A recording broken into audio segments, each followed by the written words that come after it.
Hi, you're on the Reddit Confessions channel. The lights flickered as if they too were uncomfortable. I was standing next to a floral arrangement taller than me, watching my wife dance with another man, her hands on his chest, her cheek pressed against his shoulder. They moved in sync, like they'd practiced. Like it wasn't the first time. Like I wasn't there. But I was. I was very much there. I didn't scream. I didn't throw a drink. I just blinked. That was it. One slow blink that burned so hard my eyelids felt like sandpaper. It wasn't supposed to be like this. This was supposed to be her apology night. After weeks of tension, missed dinners, and hushed phone calls in the bathroom, she insisted we go out. She made the reservation. She picked the outfit I always said made her look like wildfire. She even told me to be ready to dance. And like a fool, I brought my polished shoes. Turns out she wasn't planning to dance with me. The restaurant had cleared out a space for the band, a live trio that played like they didn't know they were soundtracking my humiliation. I sat at the edge of the room, surrounded by couples holding each other like the world wasn't breaking apart. I sat alone. I watched her glide to him without hesitation. No pause. No guilt. Like I was a ghost in her peripheral vision. Unimportant. Unthreatening. Barely real. She didn't even flinch when our eyes met. That was the part one didn't know how to process. Her smile didn't fade. Her hand didn't slip away from his. She saw me. She saw the man she married, standing with a coat in one hand and a receipt in the other, and she chose to keep spinning. So I walked. Not dramatically. Not fast. I just placed the receipt on the table, turned toward the exit, and disappeared. And as I opened the door, I heard it. Not the music. Not laughter. But her voice. She called my name. Too late. I heard my name echo behind me, light and desperate like she hadn't expected me to leave. For a second, I hesitated. Not because I wanted to go back, but because I was curious how she'd play it. Was it guilt? Embarrassment? Or just panic that her game was suddenly exposed? But I didn't turn around. I stepped into the night air, cold and sharp, and I finally exhaled like I'd been holding my breath through the entire evening. My shoes hit the pavement harder than usual. Every step away from that building felt like a quiet rebellion. I kept thinking, she saw me. She saw me watching her. And she still kept dancing. That detail kept looping in my brain like a broken record, scratching deeper every time. I didn't go home. I couldn't. The idea of sitting on the couch she picked out while her perfume still lingered in the cushions made my stomach turn. So I walked. 4 blocks. Past bars I'd never been inside, past strangers laughing, kissing, existing in bubbles I didn't belong to anymore. Eventually, I found myself at a 24-hour laundromat, sitting on a cracked plastic chair between 2 humming machines. It was the only place I could think clearly. My phone buzzed.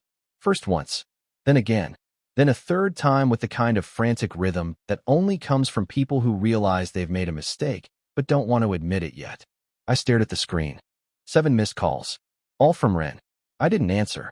Instead, I scrolled back, through messages I'd ignored for months. The ones I should have noticed. The dry, "I'll be home late" texts. The sudden increase in emojis from a woman who never liked using them. And then I saw it, an old text from 3 weeks ago, one I never really questioned until now. It read, "If anyone asks, we were at the gallery together last Thursday. Love you." At the time, I thought it was just some cover story for her friend's drama. Now, I wasn't so sure. Something was unraveling. And it wasn't just trust. It was the story we'd been telling ourselves. The version of us where I mattered. But that night proved something terrifying. I didn't. Not to her. Not anymore. I didn't sleep that night. Not even a minute. I lay on a bench outside the laundromat until sunrise, the hum of dryers behind me and the occasional whir of passing cars like static noise in the background. The city kept moving, like none of this mattered. Like I was invisible to the world, just as I'd been to her. By 6 a.m., I was back on our street. The windows of our house still glowed amber from the automatic porch lights. I didn't go in right away. I just stood there on the sidewalk, looking at the place where we built 7 years of memories. It didn't feel like mine anymore. It felt like a theater stage, where I'd been acting in someone else's play, completely unaware I wasn't the main character. When I finally unlocked the door, the air inside was too warm, too quiet. Her heels were by the door, just 1 pair. I noticed the second pair, the red ones she wore to the gala, were still missing. So was her coat. She hadn't come home. I didn't panic. I didn't even feel surprised.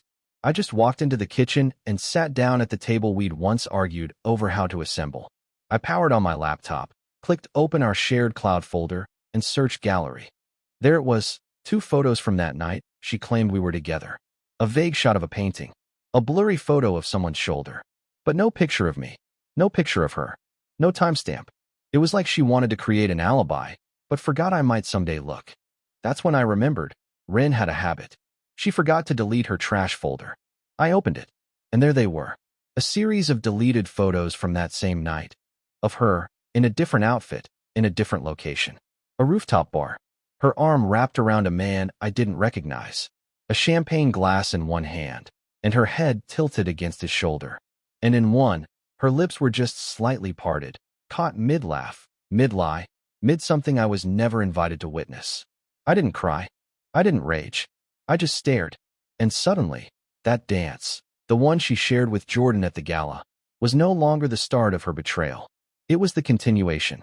I sat there staring at the screen long after it dimmed into sleep mode, my reflection faint in the black glass like a ghost too ashamed to show up fully. I couldn't bring myself to click the images again. They were already burned into my memory like scars. But the more I replayed them in my mind, the more something gnawed at me. The man in those photos, he looked familiar. Not like someone I'd met, but like someone I'd seen.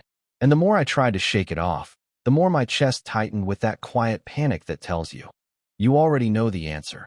You just don't want to. So I did what anyone in my position might do when denial starts to buckle. I zoomed in. His face was angled slightly, a clean jawline, dark scruff, short hair. But what stood out was the pin on his blazer.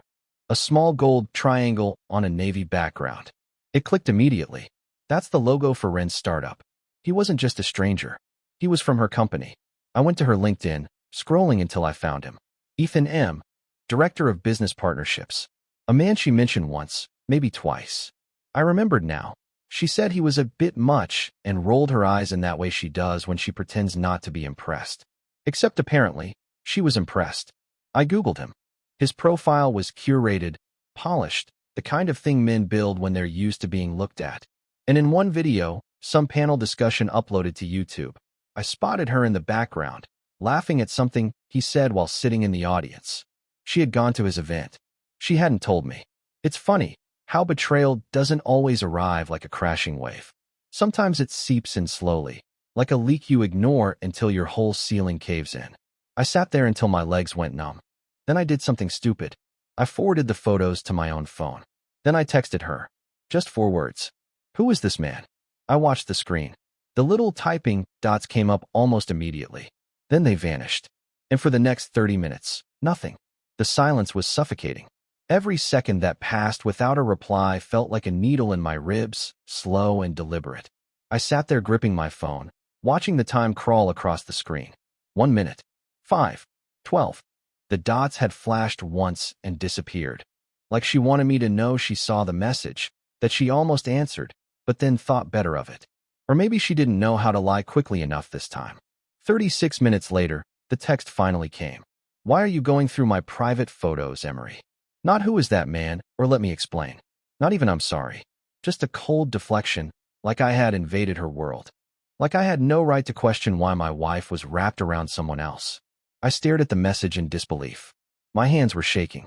Not from rage, but from that low, hollow ache that comes when someone flips the blame so fast, it makes you question your own sanity.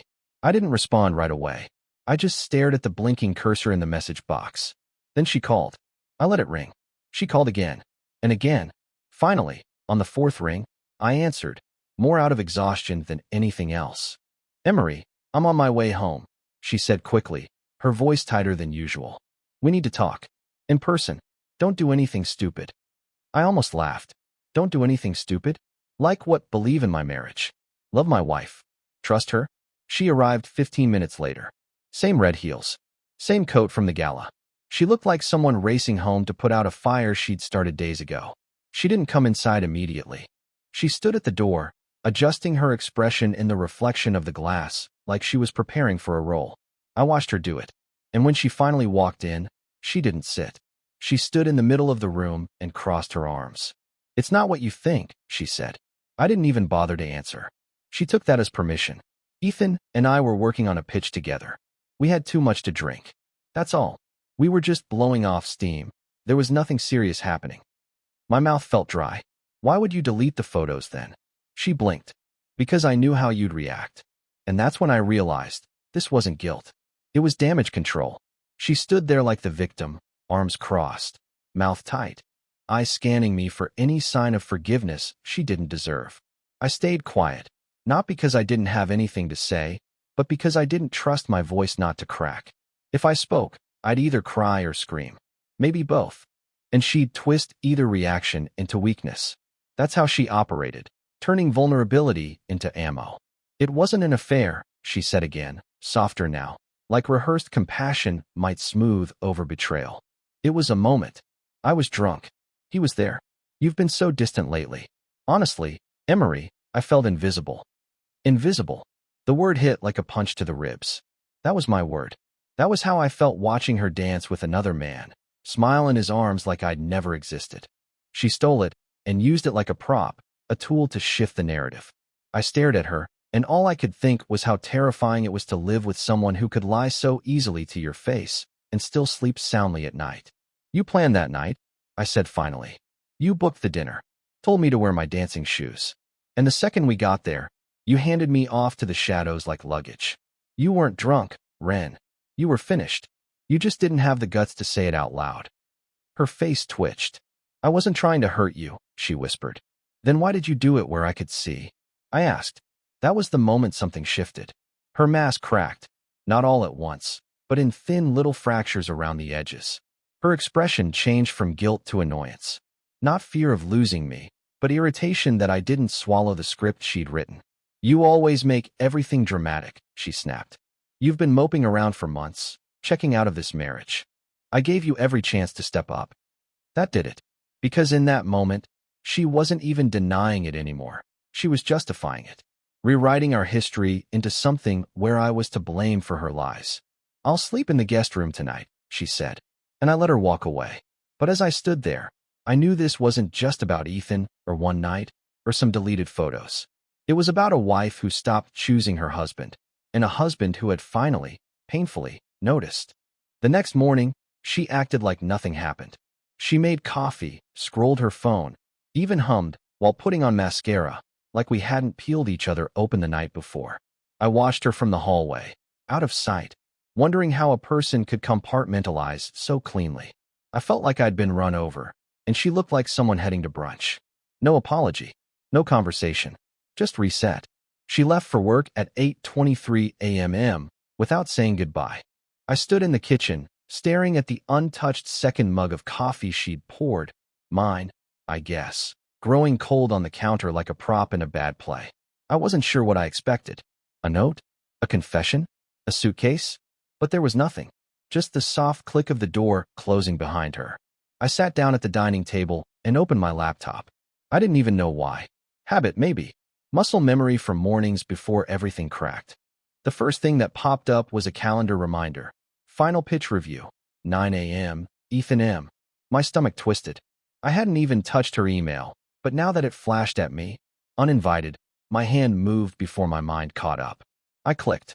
It opened her shared inbox by default. She never logged out. I wasn't snooping. I was existing. But in the side panel, under drafts, one message sat waiting. Unsent. Unfinished. I don't know what made me click on it. Maybe I was hoping for a smoking gun. Maybe I was hoping for nothing at all. But what I found was worse than either. It was a message addressed to Ethan. No subject line. No pleasantries. Just a raw, messy paragraph. Last night was stupid. He saw us. I thought I could control it, but he looked straight through me. I don't know what to do. I feel awful. I wish it was just us. Sometimes I think about what it would have been like if we met first. Maybe I wouldn't have had to lie so much. I leaned back in my chair like the words had punched me. She hadn't sent it, but she wrote it. She wished it was just them. She called me the mistake. And suddenly, I understood. Everything she said to me wasn't for healing. It was for managing. I wasn't her husband anymore. I was just the complication she hadn't yet removed. I didn't confront her. Not right away. I didn't slam the laptop shut or storm into her office. I let the message sit there in that dusty drafts folder like a confession she was too cowardly to send. I needed time, not to forgive, but to think. I realized I'd spent most of our marriage reacting, waiting for her moods to shift, her silence to thaw, her affection to return. But this time, I wouldn't wait. I would act. So I started small. I made calls. I booked a temporary place, furnished, quiet, anonymous. I had enough savings tucked away from my freelancing gigs to give me a few months of breathing room. I printed the message and folded it into an envelope, along with the deleted photos I'd recovered. I didn't include a note. I didn't need to explain anything. When she came home that night, I was already gone. I left the envelope on the kitchen table beside the untouched salt shaker she always complained was too retro. The house was silent. Not cold, just quiet. And I think that hit her harder than anything I could have screamed. The next morning, my phone buzzed with missed calls, texts, a long email titled, "Please talk to me." I didn't open it. I didn't need to. Because for the first time in a long time, I wasn't confused. I wasn't broken. I wasn't standing in the corner of a dance floor wondering what I'd done wrong. I was free. Weeks passed. I started sleeping again. I went to a bookstore downtown and stayed there for hours without checking my phone. I signed up for a pottery class, something I'd wanted to do for years but never mentioned because it felt too weird for her. Turns out, I'm not half bad at it. And just yesterday, I danced. Not with someone new. Not yet. But I danced alone in my tiny kitchen while a dumb 80s song played on the radio. I laughed. Out loud. And for the first time in forever, I didn't feel invisible. I felt like me. Thanks for watching this story on Reddit Confessions. Which moment hit you the hardest? Her deleted message, the dance, or Emory's quiet escape? Let us know in the comments. And if you've ever felt invisible in a relationship, your story might help someone else feel seen. Don't forget to subscribe for more raw and powerful stories.